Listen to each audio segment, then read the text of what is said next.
어제 코스피 5.8% 폭락했습니다. 그 와중에 대북 관련주는 이틀 연속 상한가가 나왔습니다. 어제 영상에서 앞으로 확인해야 할 대북 관련주 관문 4가지를 말씀드렸습니다. 북미 협상이 실제로 진전되는가? 그 진전에 한국의 자리가 남아있는가? 을지자유 방패 훈련이 실제로 축소되는가? 그리고 북한이 공식 반응을 내는가? 하루 만에 첫 번째가 크게 움직였습니다. 나머지 3가지는 그대로이긴 합니다. 어제 오전 9시 6분 유가증권 시장에서 매도 사이드카가 발동했습니다. 올해 48번째입니다. 사이드카는 코스피 200, 선물이 5% 넘게 빠진 상태로 1분 이상 지속되면 걸립니다. 프로그램 매도 주문이 5분간 멈춥니다. 원인은 국내가 아니라 미국이었습니다. 간밤 필라델피아 반도체 지수가 5% 가까이 폭락했습니다. 코스피는 6,471로 5.8% 하락 마감했습니다. 그러나 코스닥은 2.89% 하락 출발하여 1.17% 하락으로 끝났습니다. 낙폭을 절반 이상 줄인 겁니다. 두 시장이 정반대로 움직였습니다. 좋은 사람들, 인디F, 북한 관련주가 이틀 연속 상한가로 마감했고 어제 상승분 절반을 반납했던 아난티는 18.89%, 부산산업은 14.29% 올랐습니다. 대북 관련주 29종목의 거래대금 합계는 7,678억 원이었습니다. 작년 10월에도 이 종목들이 올랐었습니다. 다만 그때는 시장이 안정적이어서 테마가 그 흐름 위에 올랐던 형태였고 이번에는 지수가 무너지는 날에 거슬러 올랐던 겁니다. 재료의 무게가 좀 달랐습니다. 트럼프 대통령이 김정은 위원장이 응답했다고 말했던 것이 전부였지만 시점도 방식도 밝히지 않았었고 북한의 확인도 없었습니다. 그러나 어제 월스트리트 저널이 보도했습니다. 복수의 미국 정부 당국자를 인용해 트럼프 대통령이 이르면 올 가을 김정은 위원장과의 정상회담을 성사시키라고 참모들에게 압박하고 있다고 전했습니다.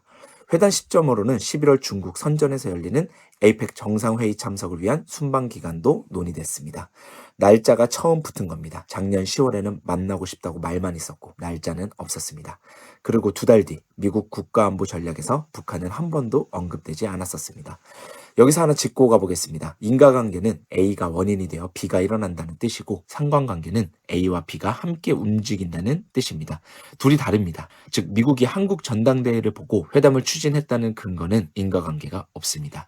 월스트리트 저널이 지목한 배경은 이란에서의 승리가 요원한 상황에서 트럼프 대통령이 외교 성과를 찾고 있다는 점입니다. 그렇기에 나흘 사이 순서를 보면 상관관계가 뚜렷합니다. 8월 15일에는 트럼프 대통령이 김정은 위원장과의 사진을 올렸고 같은 날 이재명 대통령이 다자 논의를 제안했습니다. 8월 16일 훈련 축소 지시가 나왔고 김민석 후보가 백악관 면담 내용을 공개했습니다. 8월 17일에는 김정은이 응답했다는 발언이 나왔고 김민석 후보가 당대표가 됐습니다. 8월 18일에는 월스트리트 저널 보도가 나왔고 오늘 대북주가 급등했습니다. 나흘 동안 양쪽에서 하루도 빠짐없이 신호가 지속적으로 나왔습니다. 김민석 대표는 어제 영상에서 미국을 끌어들이자는 쪽으로 말씀드렸습니다. 확인해보니 근거가 조금 더 있었습니다. 투표 하루 전일 16일 페이스북에 트럼프 대통령이 올린 판문점 사진을 공유하며 이렇게 밝혔습니다. 자신이 백악관에서 트럼프 대통령을 만났을 때 자신의 북한 해법을 들은 트럼프 대통령이 즉석에서 그 사진을 가져오라고 해 보여주며 대화를 나눴다는 겁니다. 그의 대미 접촉은 이렇게 이어졌습니다. 1월에 벤스 부통령을 만나 대북 특사 파견을 제안했고 3월에 백악관에서 트럼프 대통령을 20분간 비공개로 만났습니다. 그리고 8월 16일 그 사실을 공개하며 다음날 당대표가 됐습니다. 다만 이건 본인 주장이고 백악관 확인은 없었습니다. 그럼에도 분명한 건 여당 대표 선거 마지막 날 후보가 내놓은 승부수가 바로 대북 외교였다는 점입니다. 여기까지가 정상외교 이야기입니다. 그런데 더 중요한 게 나왔습니다. 통일부가 국회 외교통일위원회 업무보고에 4대 평화교류 프로젝트를 보고했습니다. 보건의료협력 보따리, 원산 갈마 평화관광, 서울과 베이징을 잇는 고속철도, 광역 두만강 개발계획 연계 협력입니다. 여기서 중요한 건 첫 번째입니다. 북한 지방병원 현대화를 돕는 보건의료협력은 유엔 안전보장 이사회로부터 대북제재 면제를 이미 확보했습니다. 어제 영상에서 남북이 합의해도 유엔 제재 때문에 사업이 열리지 않는다고 말씀드렸는데 4개 중 하나는 그 관문이 이미 통과된 겁니다. 경원선 복원 일정도 나왔습니다. 백마고주에서 월정리 구간을 연내 사전작업 마치고 내년 착공에 2029년 말 완공하겠다는 겁니다. 2016년 북한 핵실험으로 중단된 지 10년 만입니다. 정상회담은 열릴지 알 수 없습니다. 그런데 이 사업들은 예상과 공정표로 움직입니다. 어제는 대북이라는 한 단어로 거의 올랐습니다.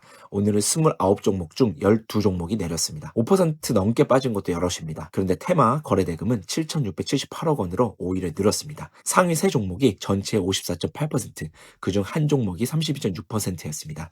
돈이 테마 밖으로 나간 게 아니라 안에서 자리를 옮긴 겁니다. 과거 대북 테마는 며칠간 다 함께 오르다 재료가 소멸하면 다 함께 꺼졌습니다. 이번에 이틀째 갈렸습니다. 옥석을 가리기 시작한 것일 수도 있고 매수세가 약해지며 살아나는 종목만 남는 국면일 수도 있습니다. 왕이 중국 외교부 장관이 서울에 왔습니다. 순서를 보셔야 합니다. 지난 4월 평양에 먼저 다녀왔고 6월엔 시진핑 주석이 평양을 방문했습니다. 서울은 그로부터 넉 달 뒤입니다. 작년엔 한국이 에이펙 주최국이라 우리 장관이 베이징에 갔고 올해는 중국이 주최국이라 그가 서울에 왔습니다.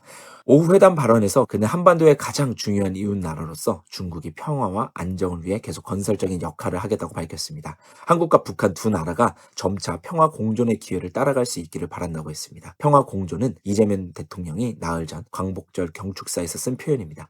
한국이 꺼낸 단어를 중국이 받았습니다. 그런데 공개된 발언에 북핵도 비핵화도 없었습니다. 6월 북중 정상회담에서도 북핵은 공개 의제에서 빠졌습니다. 한국과 중국은 북미 회담과 훈련 축소, 대백 제재에서는 이렇게 이해가 겹칩니다. 서로 다른 이유로 같은 결과를 원합니다. 그러나 북핵에서만 정면으로 대립합니다. 한국은 테이블에 올리려 하고 중국은 올리려 하고 싶지 않습니다. 오늘 발언이 그 구도를 그대로 보여줬습니다. 한 가지 정리하고 가겠습니다. 정부 계획서에 기업 이름들은 없습니다. 적힌 건 한국철도기술연구원, 죄동포단체, 유엔제재위원회, 그리고 네 나라 정부 부처뿐입니다. 발주도 계약도 아직 없습니다. 그러나 시장은 이 종목들을 삽니다. 이유가 있습니다. 사업이 실제로 열렸을 때 그 일을 할 수 있는 회사는 계획서가 아니라 이력에서 나오기 때문입니다. 아난티는 금강산의 골프장과 리조트를 실제로 지었던 유일한 상장사입니다. 데아티아이는 철도 신호제어를 국산화한 기업이고 부산 사업은 자회사가 철도 침목시장 상위를 점하며 개성공단 입주 이력도 있습니다. 현대건설은 남북철도와 도로, 개성공단 기반시설을 시공한 이력이 있습니다. 아난티가 오늘 거래대금의 32.6%를 가져간 것도 이 맥락입니다.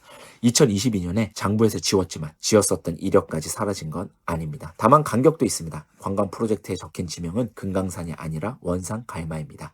그리고 두만강 개발 계획에 부산은 2009년 탈퇴한 뒤로 없습니다.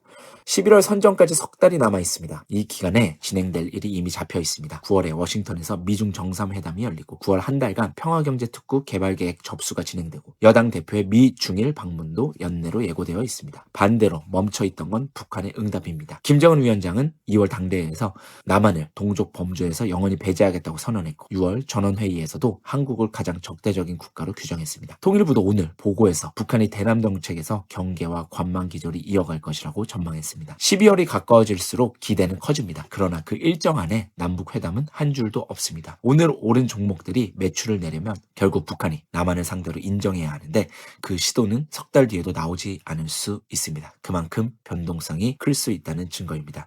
지수가 무너진 날 이 테마에 7,600억이 들어온 건 시장이 그 확률을 다시 계산하기 시작했다는 뜻입니다. 확률이 올라간 것뿐이지 결과가 나온 건 아닙니다. 정상회견은 열릴 수도 안 열릴 수도 있습니다. 그러나 예산이 잡히고 공정표가 붙은 사업은 별개로 굴러갑니다. 이 둘을 구분해서 보시면 앞으로 나올 헤드라인 어느 쪽인지 스스로 판별하실 수 있을 겁니다. 지금까지 공부의 노반장이었습니다. 필승!